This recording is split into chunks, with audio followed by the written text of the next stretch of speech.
नमस्कार मित्रों, स्वागत है आप सभी का हमारे एजुकेशनल चैनल मीमांसा यथार्थ पे। मैं गरिमा एक बार फिर उपस्थित हूँ आप सभी के लेके क्लास 6 की एनसीईआरटी, जिसमें हम लोग पढ़ेंगे आज इसका चैप्टर 5 का अगला भाग। इसके पहले वाले पार्ट में हमने भूमंडल पढ़ लिया था। आज हम लोग बात करेंगे जलमंडल की। इसका 5वां चैप्टर है पृथ्वी के प्रमुख परिमंडल। तो जिसमें हमने देखा था प्रमुख परिमंडल में जैवमंडल, भूमंडल, जलमंडल और वायुमंडल था, जिसमें हमने अपना एक भूमंडल यानी कि स्थलमंडल कर लिया था। आज हम लोग बात करेंगे जलमंडल की। जल यानी कि पानी। तो पृथ्वी को नीला ग्रह कहते हैं। नीला ग्रह क्यों कहते हैं? क्योंकि पृथ्वी में 71% पानी है और अंतरिक्ष से देखने पे इसका रंग हमको नीला दिखाई पड़ता है, इसीलिए इसको क्या कहते हैं? नीला ग्रह कहते हैं। 71% पानी, 29% स्थल, 71% जल, 29% स्थल यानी कि जमीन। अगर हम बात करें इस जलमंडल की, तो जलमंडल कैसे बना है? इसको अंग्रेजी में कहते हैं हाइड्रोस्फीयर। हाइड्रोस्फीयर तो जो ये ग्रीक भाषा के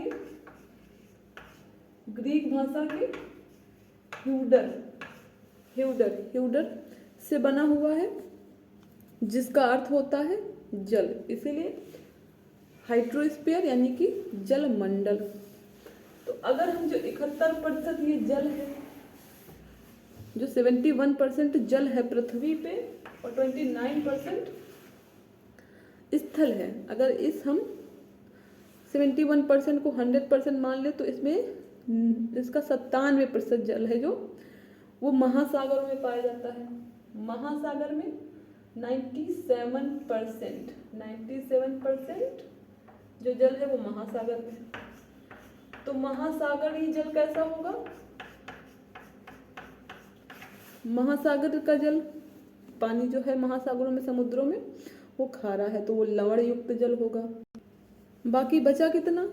3%।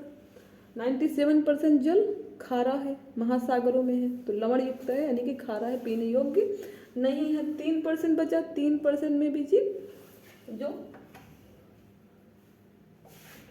2.77% जो जल है वो हिम नदियों के रूप में, और जो भूगर्भ में संचित जल है 2.77%, और जिसमें से जो पीने के लिए प्राप्त है 0.03% जो जल है वो पीने के लिए प्राप्त है। तो पानी की मात्रा अधिक है, लेकिन हमने देखा कि जो पीने योग्य जल है उसकी मात्रा कम है, इसीलिए जल संकट की स्थितियां उत्पन्न होती हैं। जल कहाँ कहाँ है?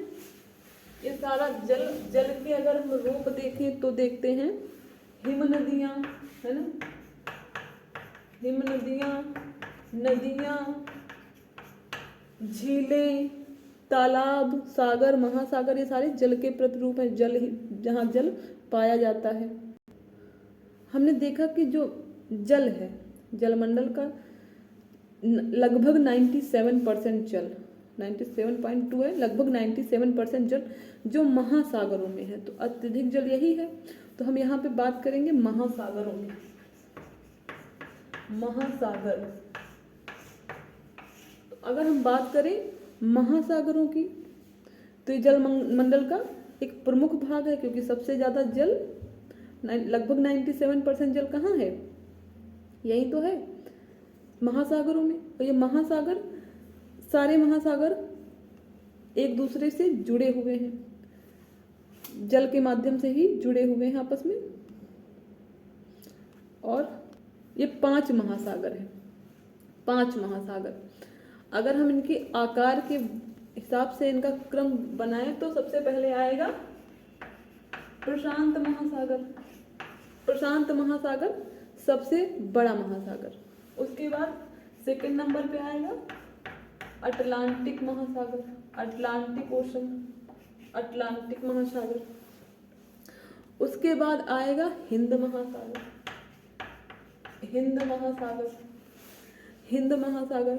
और उसके बाद आएगा दक्षिणी महासागर, दक्षिणी महासागर। और उसके बाद आएगा आर्कटिक महासागर, आर्कटिक महासागर। तो ये आकार के हिसाब से सबसे बड़ा प्रशांत, उसके बाद अटलांटिक, उसके बाद हिंद महासागर, उसके बाद दक्षिणी महासागर, उसके बाद आर्कटिक महासागर। इसको उत्तरी आर्कटिक महासागर भी कहते हैं क्योंकि ये उत्तरी ध्रुव वृत्त में स्थित है।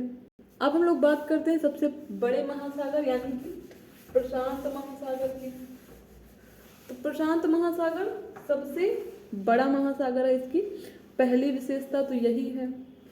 और ये सबसे बड़ा 1/3 यानी कि 1/3 जल कहाँ है? प्रशांत महासागर में ही है। और हमने देखा था जो सबसे गहरा गर्त यानी कि मेरियाना गर्त जिसको बोलते हैं, मेरियाना ट्रेंच, वो प्रशांत महासागर में ही है। सबसे पृथ्वी का सबसे गहरा स्थल, इसकी गहराई 11,022 मीटर गहरा स्थल है मेरियाना गर्त, मेरियाना गर्त कहाँ है? प्रशांत महासागर। और प्रशांत महासागर के आकार की बात करें तो ये वृत्ताकार है। वृत्ताकार मतलब गोल। वर्ल्ड के मैप में आपने देखा होगा इसका आधा वृत्त आपको पश्चिम में दिखाएंगे, आधा वृत्त पूरब में दिखाते हैं। जो विश्व का मानचित्र देखते हैं उसमें तो ये वृत्ताकार है, लगभग वृत्ताकार है। और इसी प्रशांत महासागर के बगल में हमने देखा था इसके चारों ओर कौन कौन से देश स्थित हैं? महाद्वीप। इधर एशिया महाद्वीप था जो इसके पूर्वी भाग में देखते हैं, एशिया महाद्वीप दिखता है हमको। ऑस्ट्रेलिया महाद्वीप नीचे दिख जाता है। और इसके अगर दक्षिण साइड में जो पश्चिम साइड में जब देखते हैं तो पश्चिम साइड में हमको यहाँ पे उत्तर अमेरिका और यहाँ नीचे दक्षिण अमेरिका दिख जाता है प्रशांत महासागर के बगल में। तो ये 4 महाद्वीप हैं जो प्रशांत महासागर के बगल में स्थित हैं, चारों ओर स्थित हैं। अब हम लोग बात करते हैं दूसरे महासागर की। कौन सा है ये? अटलांटिक महासागर। अटलांटिक महासागर विश्व का दूसरा सबसे बड़ा, पहला प्रशांत महासागर, आकार में दूसरा सबसे बड़ा महासागर अटलांटिक महासागर है। इसका आकार जो है वो एस, अंग्रेजी के एस आकार का है। तो इसका ऊपर वाला उत्तरी अटलांटिक महासागर, नीचे वाला हिस्सा दक्षिणी अटलांटिक महासागर कहलाता है। तो ये लगभग एस आकार में बनाता है। और जो ये अटलांटिक महासागर है जो एस की आकृति बनाता है, इसमें इसका जो पश्चिमी किनारा है, ये वाला पश्चिम वाला साइड, तो यहाँ पे ऊपर उत्तर अमेरिका है, नीचे इसके साइड में इसके बगल में लगा हुआ दक्षिण अमेरिका है। और अगर बात करें इसके पूर्वी साइड की तो इसके पूर्वी किनारे पे ऊपर यूरोप महाद्वीप आता है और नीचे अफ्रीका महाद्वीप आता है। तो यानी कि ये दक्षिण अमेरिका, अफ्रीका महाद्वीप, उत्तर अमेरिका, यूरोप महाद्वीप के बीच में है ये अटलांटिक महासागर। जो अटलांटिक महासागर है इसकी विशेषता है कि जो इसकी तट रेखा है यानी कि इसका जो किनारे वाली रेखा है वो अत्यधिक दंतुरित है। दंतुरित मतलब कटी फटी है, कटी फटी।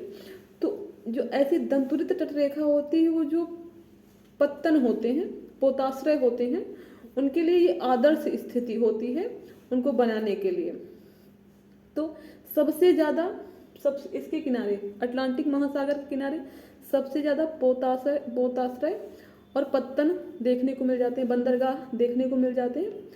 और ये व्यापार की दृष्टि से इतने महत्वपूर्ण महाद्वीपों के बीच है, यूरोप, अफ्रीका, उत्तर अमेरिका, दक्षिण अमेरिका के बीच में है।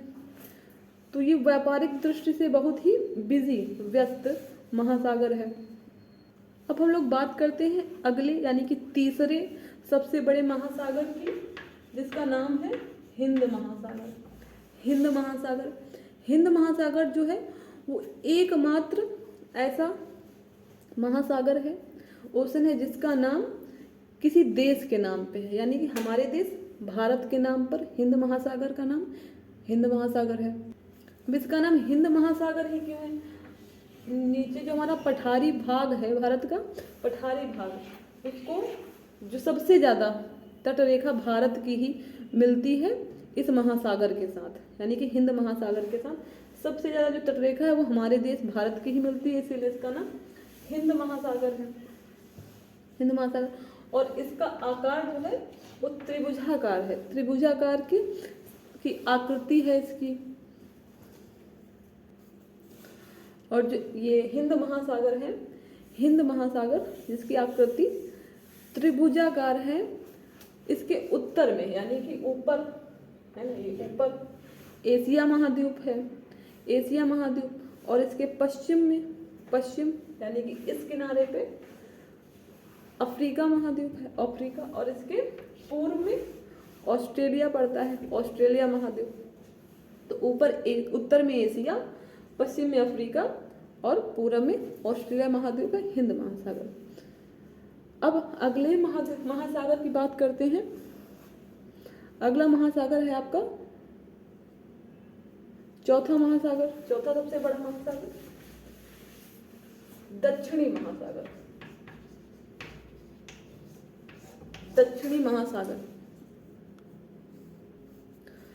दक्षिणी महासागर जैसा कि इसके नाम से ही स्पष्ट हो रहा है कि ये कहाँ है, दक्षिणी भाग में है, इसीलिए इसको दक्षिणी महासागर कहते हैं। और जो दक्षिणी महासागर है, ये जो हमारा अंटार्कटिका महाद्वीप है नीचे, अंटार्कटिका महाद्वीप को चारों ओर से घेरता है।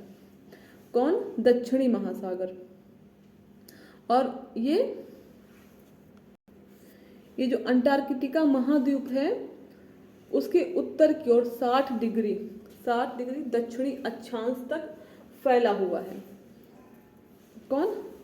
दक्षिणी महासागर। अब इसके बाद बात करते हैं हम लोग आर्कटिक महासागर की। आर्कटिक महासागर सबसे छोटा महासागर है, सबसे छोटा महासागर। और जो ये उत्तरी ध्रुव वृत्त, उत्तरी ध्रुव वृत्त यानी कि ऊपर वाले हिस्से में स्थित है। उत्तरी ध्रुव वृत्त को ये चारों तरफ से घेरे हुए हैं। दक्षिणी महासागर दक्षिणी ध्रुव वृत्त को घेरता है, अंटार्कटिका महाद्वीप को घेरता है, और ये जो आर्कटिक महासागर है ये उत्तरी ध्रुव वृत्त को चारों ओर से घेरता है। और जो ये आर्कटिक महासागर है, आर्कटिक महासागर प्रशांत महासागर से एक छिछले भाग से जुड़ता है, छिछले संकरे भाग से जुड़ता है प्रशांत महासागर के साथ। उसको बेरिंग जल संधि कहते हैं, बेरिंग जल संधि। जल संधि हमने देखा था, जब दो जलीय भाग मिलते हैं जहाँ पे, वहाँ पे जल संधि होती है। तो ये बेरिंग जल संधि के माध्यम से जुड़ता है प्रशांत महासागर से, जो एक छिछला सकरा भाग है। और ये उत्तर में है, तो ये जो उत्तरी अमेरिका के उत्तरी तटों और यूरेशिया वाला जो क्षेत्र है, यूरेशिया से घिरा हुआ है ये आर्कटिक महासागर। तो ये थे हमारे 5 महत्वपूर्ण महासागर जिनका अध्ययन हमने जलमंडल के अंतर्गत किया। तो हमारे जलमंडल का ये टॉपिक यहीं पे समाप्त होता है। इसके बाद हम लोग बात करेंगे वायुमंडल और जलमंडल की अपने अगले वीडियो में। तो अब तक इस वीडियो में इतना ही। आपको हमारा ये वीडियो कैसा लगा कमेंट करके ज़रूर बताइएगा। अगर आपको ये वीडियो पसंद आया तो उसको लाइक करिए और अपने मित्रों के साथ शेयर करिए। हमारे ऐसे ही ज्ञानवर्धक वीडियो देखते रहने के लिए हमारे चैनल को सब्सक्राइब करिए। मिलते हैं अपने अगले वीडियो में, तब तक के लिए नमस्कार।